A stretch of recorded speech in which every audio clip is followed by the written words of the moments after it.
Mike Blackburn from loudguitars.com, here with Donna Grantis, and we're in the rehearsal studio for the Women's Blues Review, which is this coming Saturday in Toronto.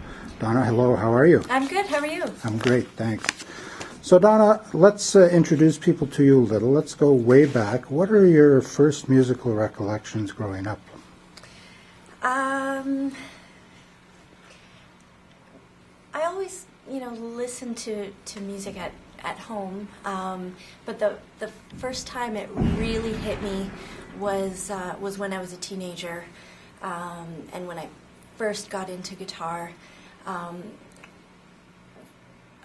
very clear memory that I have is being in my brother's room, and he just bought a Hendrix album, and I just remember putting the CD in the stereo and listening to Voodoo Child for the first time, and just being totally blown away by what I heard. I just thought it was, gorgeous and amazing, and I was really curious about how to make, how to get across that kind of sound, and I was really curious about what Hendrix was doing and how he could create that music out of his guitar. So you're talking when you were a teenager, and up till then, you never had any music lessons or anything like that?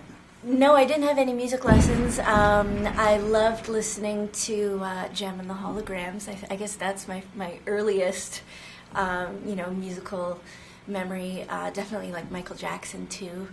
But I loved Jem and the Holograms, and so I had a whole bunch of dolls that came with these stands where you could pose them into a rock and roll, pose. There was a guitar player, a keytar player. And each of the dolls came with a cassette tape with the Jem theme song and then another song specific to the character. So then you become a teenager. Yep. You really become interested in guitar. Yep. Did you start taking any lessons at that point, or did you just start learning on your own? I started learning on my own. I bought a couple of books about chords, open chords and stuff like that. And then I bought the tab for Stairway to Heaven, and I tried to teach myself how to play it. And I learned the whole thing, but I learned it like this. And it wasn't until several months later, when I started taking lessons, that I learned to do that. A little more fluid. Yeah. Yeah. So did you start playing with other people immediately, find people to play with?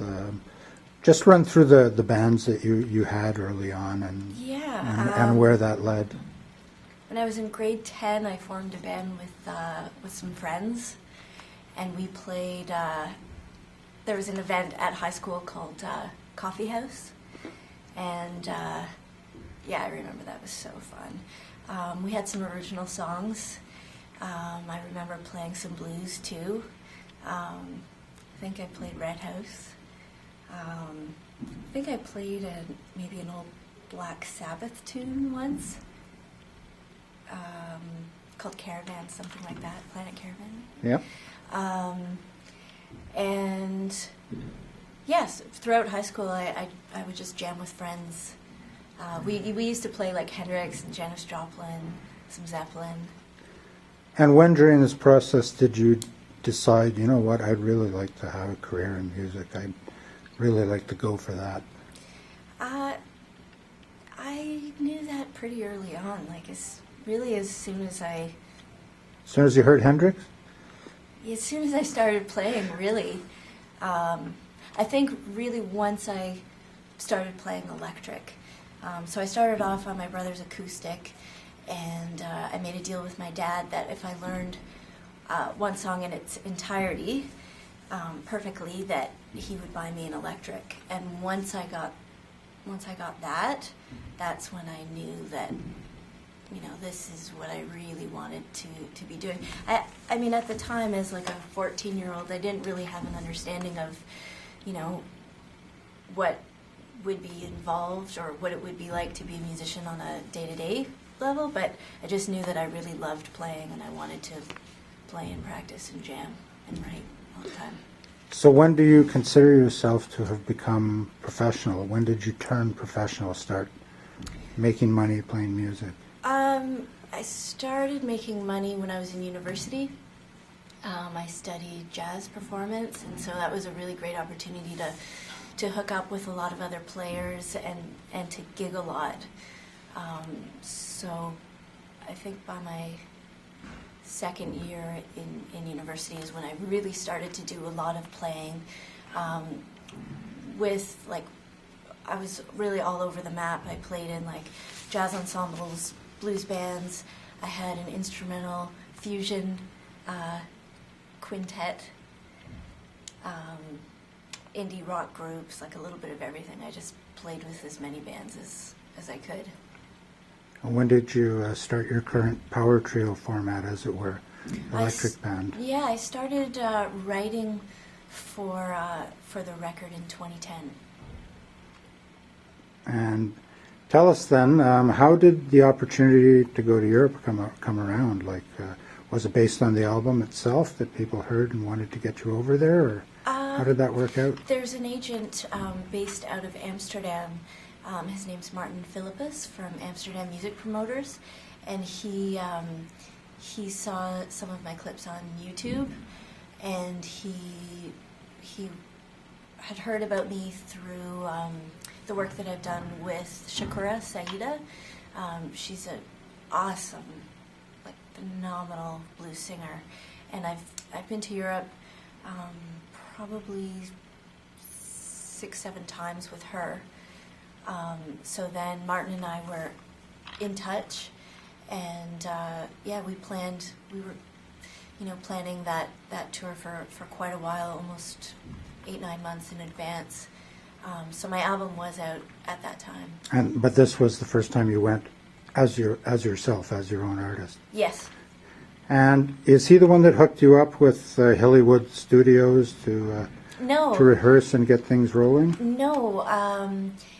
So for this tour, I used a rhythm section based out of Amsterdam, or out of Holland.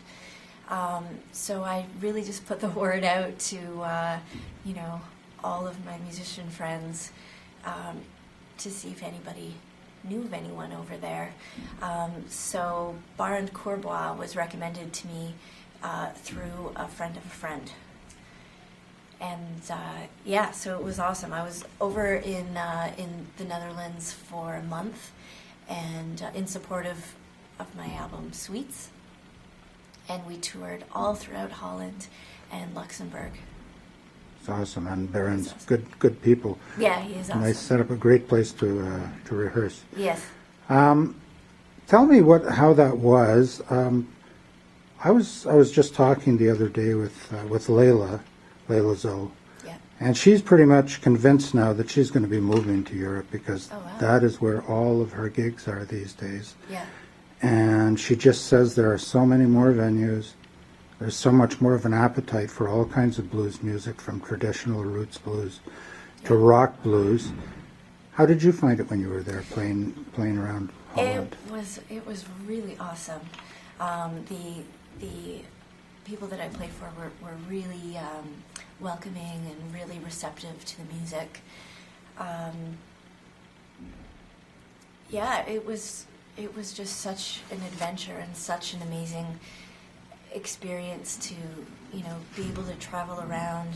I mean, Holland's a pretty small country, so everything's within about a 3-4 hour drive. So it was easy to get around, and we hit up a bunch of cities. I think people are really open to so many different styles of music over there, and they have a really great appreciation for blues. They do. Yeah, and jazz, fusion, rock, which is sort of what I'm doing, a big mix of everything. I even think you're doing a little bit of trance. I don't know if you've ever seen Otis Taylor. No. Never heard of him. Well, some of his he calls his Trance Blues. Yeah. And some of your instrumental, spacey, let's call it spacey type of stuff, is kind of like some of his stuff. You're the only two people I know that kind of play in that style. Yeah, the electric band is pretty psychedelic at times, and I really like to, experiment with different sounds and pedals and noise and stuff like that. The current thing you're working on right here, the Women's Blues Review this coming weekend, how did that come about? How did you get into that? Yeah. So back in 2009. And let's say you are the music director this year. Yeah. In 2009, I played in the Women's Blues Review with Shakura Saida, and then the following year, I was asked by the Toronto Blues Society to be the musical director. So you've been musical director since 2010. Yeah. So this is my third time around. Wow, I didn't know that. Yeah. That's great on your resume. Yeah, it's a lot of fun. I really enjoy it. Like everybody in the band is so fun to work with.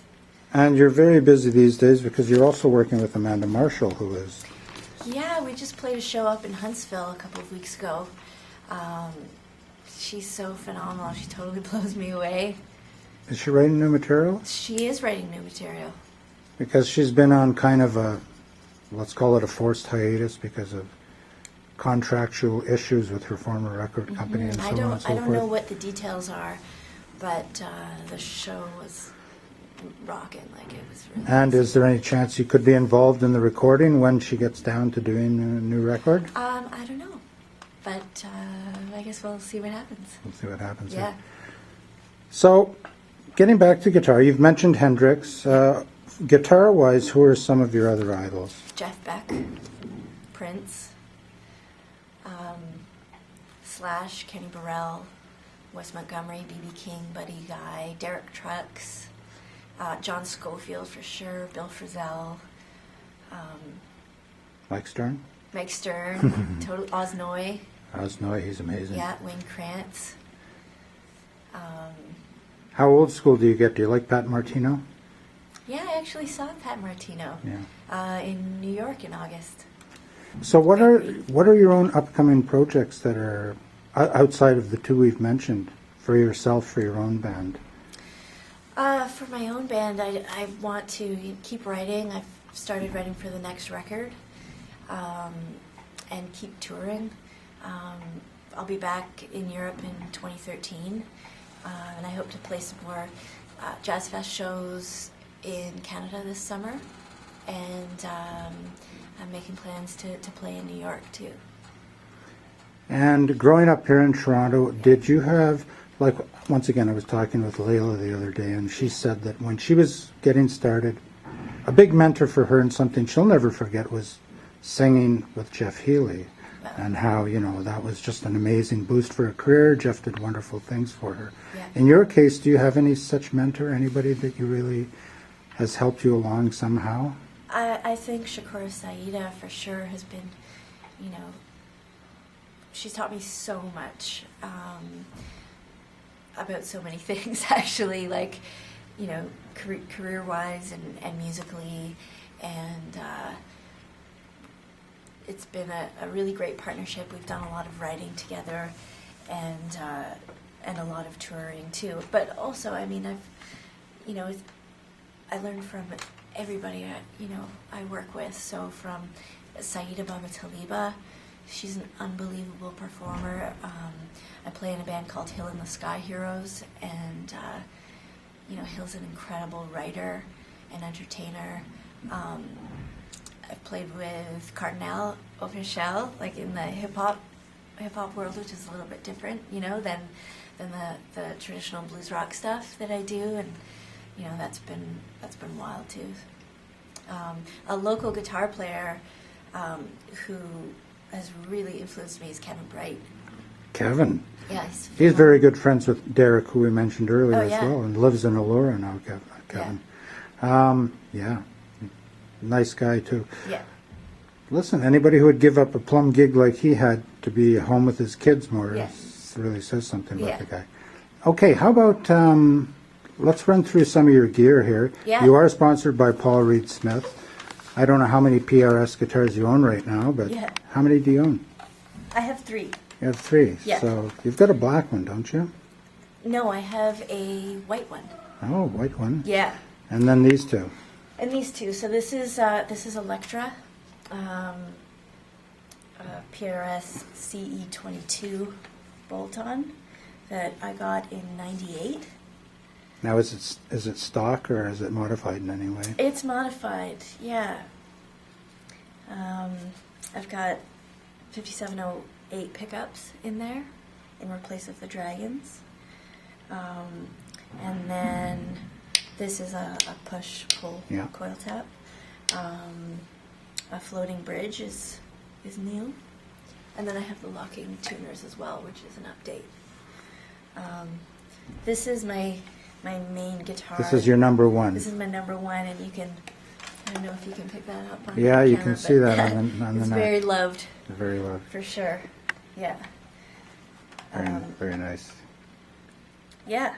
Now let's talk about the other one. The other one is a PRS Starla. Is that a real Bigsby? Or It is a real Bigsby. Yeah, and this guitar really changed the way that that I play.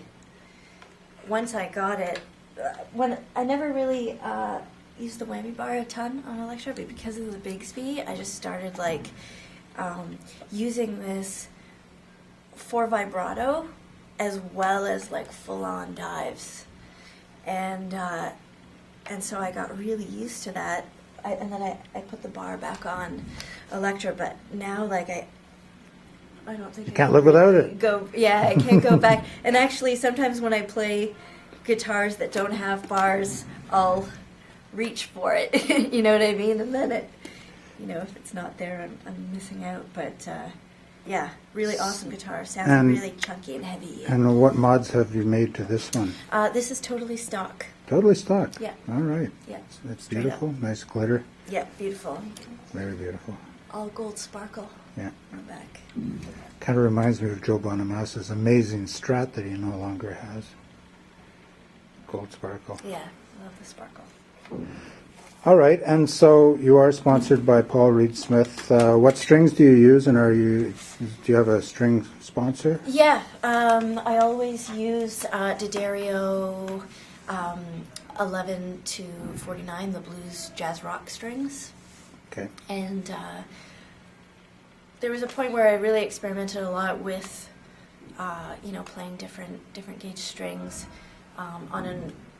Once I got this guitar, actually, on my first electric guitar, I put 13s on there just to like strengthen my fingers. Yeah, it was great because then I found when I went back to this that it's like playing butter. Yeah, my technique was a lot better, but I really like playing 11s because I like the tone of the heavier string, but I still find 11s really comfortable. Yeah, and I like the fact that you have 22 fret guitars because I find the 24 fret guitars, they're just so tight at the top. It's just, if you have big hands, it's a nightmare. I have a 24 fret PRS Mira at home. I have one too, and it's better than most 24 fret guitars. Yeah. It seems to have thin fret wire or whatever, but it doesn't seem to be quite so bad. Yeah, I keep that guitar tuned down actually to E flat. Which sort of compensates for the... Let's talk about your amp. Yes. Another sponsor of yours? Yeah, I play Trainer amps. I have a Trainer Dark Horse at home, as well as a Trainer Bassmaster from '72 that's been modded. Yeah, I have a couple of the old YCV 15s, the little blue amp, not the 50 watt one, the little one that's Class A. Yeah. Really nice. Make some good stuff, Trainer. Yeah.